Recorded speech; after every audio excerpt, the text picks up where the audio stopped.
Hey, New Oak fam, you know what time it is. It's time for your Sunday sermon sit-down summary. Let's add a couple more S's to the mix this week. How about it? How about selflessness and Stephen? And the power of Stephen in this moment that, well, let's add another S, getting stoned. He is under persecution for preaching the gospel and challenging the Pharisees and the other members of the church in truth. And he's basically in the situation of pain, torment, destruction, and he sees God in the heavens and says, quite simply, Lord, don't charge them with this sin. Others are persecuting him, and his last words, as we mentioned, we played a little game at the beginning of the sermon as well, of what impact your last words would have, and thought about, what are you chasing? Is it comfort? Is it peace? Is it outwardly things of the world that we're chasing? Is it about you? Is it all about you? Or is it about others and not about you at all?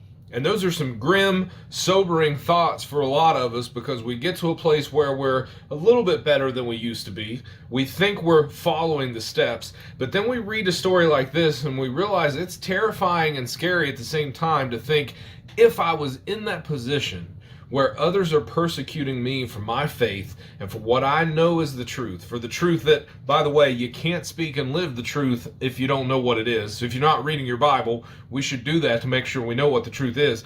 But when it's your last words, when you're living for others, what is the truth that you're looking for? And can Jesus give you that power? I believe he can, but many times we still feel like we're persecuted in certain ways in today's world that's not as significant as stoning and Stephen in those moments. And I bet we have a tough time saying, Lord, don't charge them with this sin. We have a tough time doing that. Take inventory this week. What are you chasing? What gives you the most comfort? How can you release that and release others from being in charge of that sin and say, Lord, maybe I've been wronged. Maybe they're persecuting me in a certain way that I don't feel is right, but I'm going to stand on your truth and know for a fact that we're all in this together. It's not about me. It's about you. And how do we do that? Well, that's the question for this week. Pray about it. Think of that situation. Let us know if you have tips or a way to do that you can pray about, because we'd all love to know. It's something we all struggle with today.